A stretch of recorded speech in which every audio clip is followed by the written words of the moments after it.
The last step here on our single specimen analysis is the QC for read mapping. So we're going to add this final element and creatively named QC for read mapping. Okay, and we'll move this out to the side here. Once again, try to organize just a little bit. So things can start getting a little out of control. And this is going to take the reads track, and then we're going to have two outputs from this. And there is no real configuration other than the longest contigs threshold and short contigs threshold. Okay.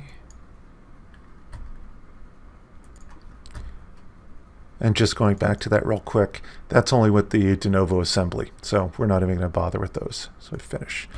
And here, this reference statistics table, we want this to be in the tables folder. So we'll say tables folder, input, reference statistics table.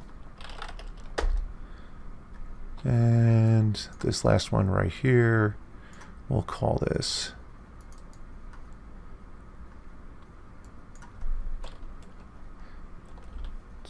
put this in the reports and input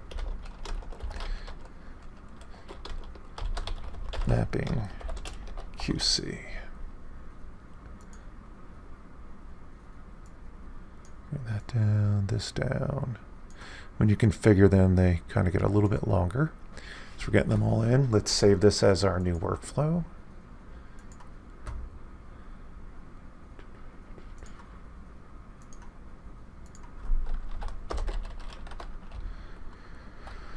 Call it QC for read mapping. This should be old hat for everyone by now. There's our workflow. You can see all these outputs. Okay, and let's run it. Bring over our reads. Everything's going on. Results, new folder, step 12. QC for read mapping. Finish. Okay, back in a few. Okay, that's finished now. Let's take a look at the results. Here, step 12, QC for read mapping. And the new files we want to look at are, one is in tables for reference statistics table. So if we look in tables, we have this reference statistics table. I find this really useful, this reference statistics table. I find it less useful in this format where I can't really read things. But you can select all the different parameters here, and it really is quite a thorough list of parameters for the mapping. Now, the most important one for a lot of what we're going to be working on is this fraction of reference covered right here. So if we click on that, it's showing that it's 100% of the reference. So this was a good sequencing one. But I really like that parameter. What I also like to do often is say we can export this. You can export it as a PDF, but let's see what else we want to. Let's see what else we want to export it as. So it says PDF, but if we go down here, we could do Excel. So let's select that. We want to export that table. We'll just use a single file. Next. And then we'll just put it into our SARS-CoV-2 tutorial directory. So let's finish. And then let me try to find that directory here in my other sheet. Here we go. There's the output table. And this is really nice. And then you can get all your statistics. So you could see the way that you could use this as reporting.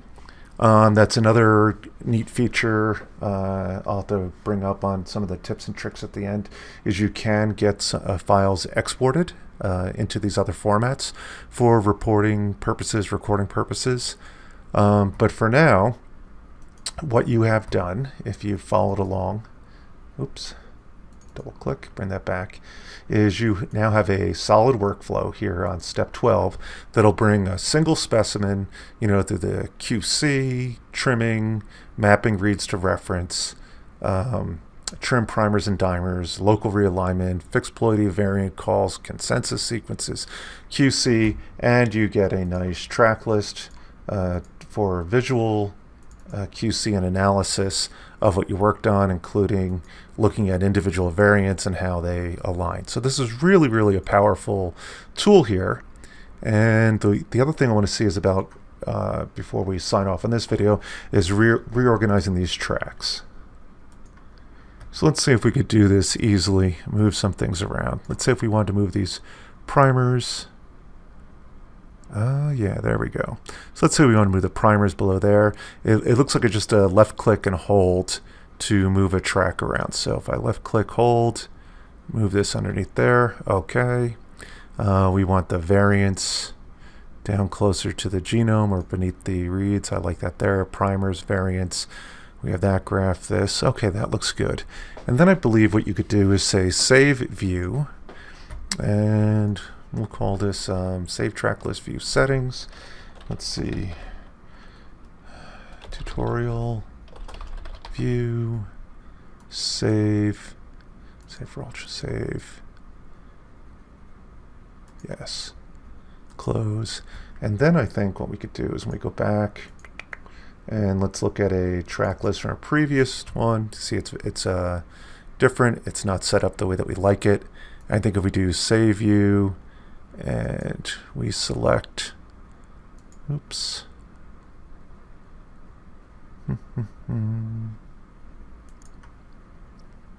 Well, it looks like that didn't do it right, but there's other, for some reason I lost that view I saved, but you could see other views in here. There's paper 2.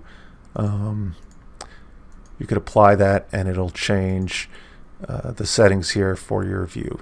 So that was a view that I created for a publication. I'll figure out why I couldn't find that other saved view that I just called tutorial. But you could see the way that you can save settings and then reformat a view with them. Okay, that's it for single specimen. And next we'll move on to kind of the scatter gather type approach for those of you that are used to workflow managers. So see you soon. Oops, gonna backtrack a couple seconds here. We did miss one other thing, which is the QC mapping report here. And so in reports, mapping QC, and here you'll get a lot of the same statistics you'll get in that table, but in graphical form. And I find this very useful also, talking about total read counts, read length, percent of maps read, etc. So this can be very useful when looking across your specimens and QCing. Right here, fraction of reference covered is even in here in section 2.1. So definitely when we go to the batch, we will create a cumulative report for all of our specimens that you can look at and can also be exported as well. Thanks a lot.